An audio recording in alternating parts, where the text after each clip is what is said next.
જય શ્રી કૃષ્ણ વૈષ્ણવો, સર્વ વૈષ્ણવોને મારા ભગવત સ્મરણ. શ્રી ગોવર્ધનનાથ કી જય, શ્રી ગિરિરાજ ધરણ કી જય. વૈષ્ણવો, આજે સત્સંગમાં આપણે શ્રીનાથજી બાવાની અનેકવિધ લીલાઓ અને એમાંય વૈષ્ણવો ગોવિંદ સ્વામી ઉપર છે એ શ્રી મહાપ્રભુજી એ તો કૃપા કરી જ છે, પણ સાથે સાથે શ્રીનાથજી બાવાની કૃપા ગોવિંદ સ્વામી ઉપર કેટલી થઈ, કેવા ખેલ છે ગોવિંદ સ્વામી સાથે છે એ પ્રભુ ખેલ્યા, એ સત્સંગ છે આજે આપણે રજૂ કરીશું અને શ્રીનાથજી બાવાની લીલાથી પરિચિત થઈશું. તો વૈષ્ણવો, અવશ્ય પુષ્ટિ સત્સંગ ચેનલને સબસ્ક્રાઇબ કરવાનું ભૂલશો નહીં, જેથી તમને અનેકવિધ સત્સંગો છે આ ચેનલ ઉપર પ્રાપ્ત થશે. સાથે સાથે તમને સત્સંગમાં આનંદ આવે તો વિડીયોને લાઈક, કમેન્ટ અને શેર કરવાનું ભૂલશો નહીં, જેથી સમગ્ર વૈષ્ણવ સૃષ્ટિ છે એ આ સત્સંગનો લાભ લઈ શકે. તો વૈષ્ણવો, શરૂઆત કરીએ છીએ શ્રીનાથજી ચરિત્રામૃત અને એમના એક નવા અધ્યાયથી. વિક્રમ સંવત 1628ના વર્ષમાં શ્રી ગુસાઈજીએ શ્રીનાથજીની સેવાના ક્રમમાં અન્ય અનેક નવી પ્રથાઓ છે એ શરૂ કરાવી. સ્વામીમાંથી દાસ બનેલા ગોવિંદદાસ શ્રી ગુસાઈજીને શરણે આવ્યા પછી ગોકુલની નજીકના મહાવનમાં નિત્ય જઈ અને ત્યાંની ટેકરીઓ પર બેસીને કીર્તન કરતા અને શ્રી ઠાકોરજીને રીઝવતા. એમની આસક્તિ ચરમ કક્ષાએ પહોંચવા લાગી. વૈષ્ણવો, તો એની આસક્તિ ચરમ કક્ષાએ પહોંચ્યા પછી શ્રી ગુસાઈજી એમને ગોકુલથી ગોપાલપુર લઈ આવ્યા હતા અને શ્રી ગોવર્ધન ધરણની કીર્તન સેવામાં દાખલ કર્યા હતા. અષ્ટછાપ મંડળની રચના સમયે ગોવિંદદાસને પણ એમાં સામેલ કર્યા હતા. હવે ગોવિંદદાસે પોતાનો કાયમી વસવાટ ગોપાલપુર ગામની બહાર શ્રી ગિરિરાજજીની તળેટીમાં હરજી કુંડની નજીકની એક કદમખડીમાં કર્યો. શ્રીનાથજીના અન્ય સખાઓની જેમ ગોવિંદદાસે પણ ઘણા કીર્તનો રચ્યા. શ્રીનાથજીની લીલાઓ પ્રત્યેક કીર્તનમાં અવનવા રંગો છે એ સજીને છલકાય. બપોરના સમયે શ્રીનાથજી ગોવિંદદાસ પાસે ખેલવા પધારે. પ્રત્યેક દિવસે નવી નવી લીલા છે એના દર્શન થાય અને એ લીલા કીર્તનોમાં મઢાઈ જાય. કોઈ કવિ કવિતા લખવા બેસે તો એને શબ્દ છે શોધવા પડે, ગોઠવવા પડે, પણ અષ્ટસખાઓને કીર્તન રચતી વખતે શબ્દો શોધવા નહોતા પડતા, ગોઠવવા નહોતા પડતા. દ્રષ્ટિ સમક્ષ જે લીલા છે એ પ્રભુ કરી રહ્યા છે, જે લીલાના દર્શન છે એ થતા એ લીલા છે એ સ્વયં સ્ફુરિત થાય અને શબ્દ દેહ ધારણ કરી લેતી. છંદ અને અલંકાર, વ્યાકરણ અને રાગ આપમેળે જ સ્થાન છે ગ્રહણ કરી લેતા. મદન ગોપાલ નામનો મહાવનનો એક કાયસ્થ એ હંમેશા ગોવિંદદાસની સાથે રહેતો. એને ગોવિંદદાસના પદોથી શ્રી ગુસાઈજી દ્વારા ભૂતકાળમાં ઘણો ફાયદો થયો હતો. તેથી હવે એ ગોવિંદદાસની સાથે જ રહેતો અને ગોવિંદદાસે ગાયેલા પદો પોતાની નોંધપોથીમાં એ ટપકાવી લેતો. એક દિવસ પદ ગાતા ગાતા ગોવિંદદાસ અધવચ્ચે જ અટકી ગયા અને છેડાઈ પડ્યા કે એક આટલી તાન તો તમે સીધી લ્યો. મદન ગોપાલની કલમ છે એ અટકી ગઈ. તમે કોને કહ્યું કે હું તો તમારી સાથે ગાતો નહોતો અને અહીં આજુબાજુમાં બીજું કોઈ દેખાતું નથી? એ વાત તને નહીં સમજાય. મને તો વચ્ચે વચ્ચે એવો બડબડાટ કરવાની એક ટેવ છે. તું છે ને તારું કામ કર.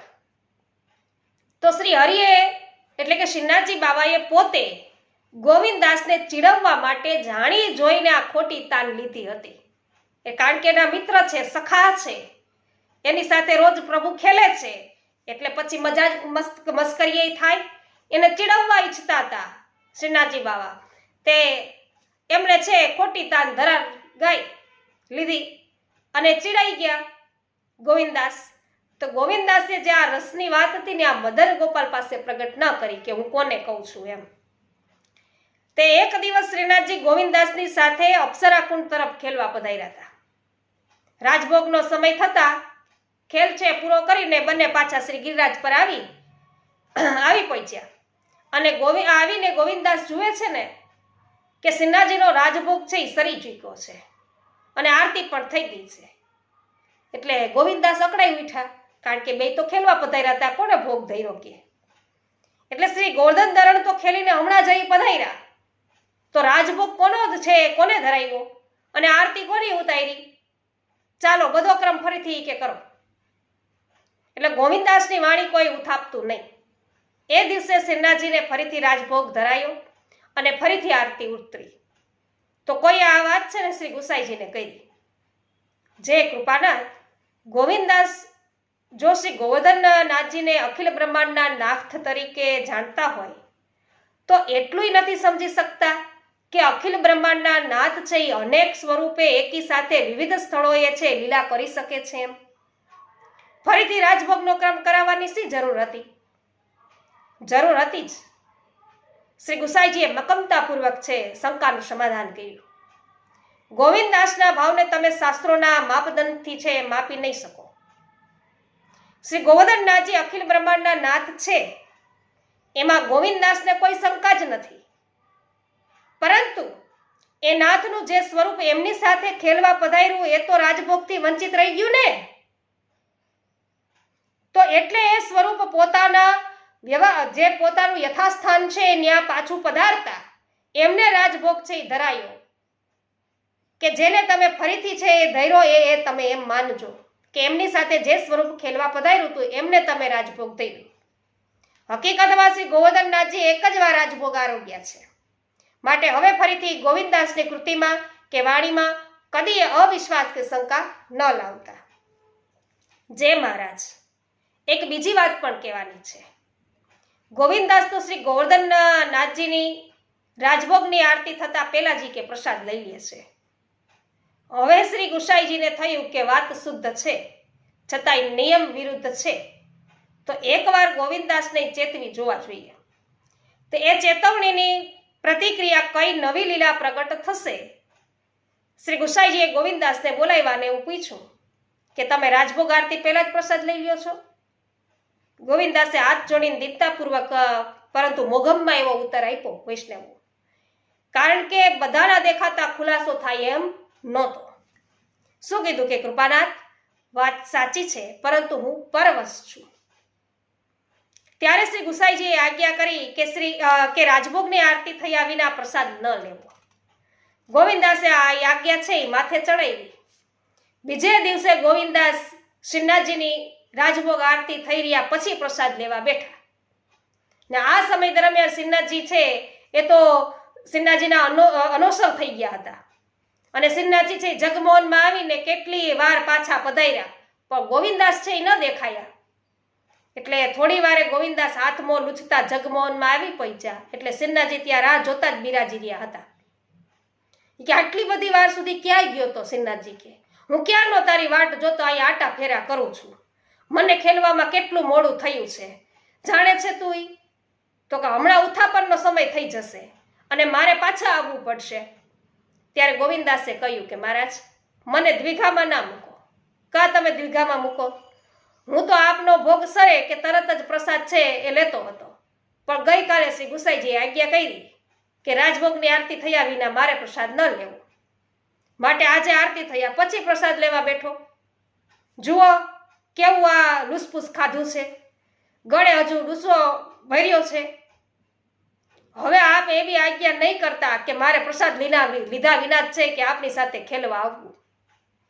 ગુરુની આજ્ઞા પાલન કરનારા ગોવિંદાસે શ્રીનાથજી વધુ કંઈ ન બોલ્યા અને પ્રસન્ન થઈ અને પોતે ગોવિંદાસને સાથે પૂછરી તરફ છે વનમાં ખેલવા પધાર્યા. ખેલતા ખેલતા અચાનક શ્રીનાથજી અંતર ધ્યાન થઈ ગયા અને ગોવિંદાસ એમને ખોટતા જ રહ્યા, ગોત્યા જ કર્યા.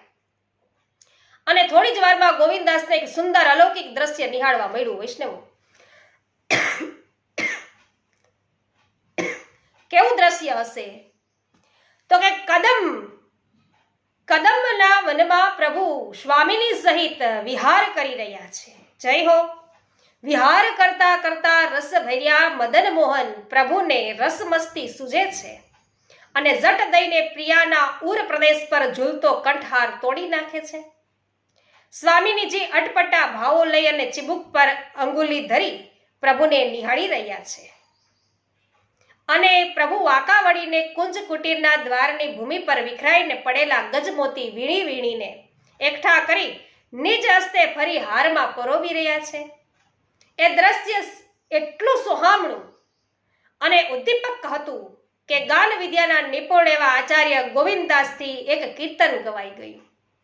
કદમ વન વિથિત કરત વિહાર અતિ રસ ભરે મદન મોહન પિય તોર્યો પ્રિયા ઉરહાર કનક ભૂમિ વિથુરે ગજ મોતી કુંજ કુટી કે દ્વાર ગોવિંદ પ્રભુ શ્રી હસ્ત પર પ્રોવત સુંદર વ્રજ રાજકુમાર. જય હો. તો જે લીલા પ્રભુએ કરી એવું જ પદ એમને કહ્યું. આમ ખેલતા ખેલતા સાંજ પડી, ઉથાપનનો સમય થયો. શ્રીનાથજી અને ગોવિંદાસ શ્રી ગિરિરાજ પર આવી પહોંચ્યા.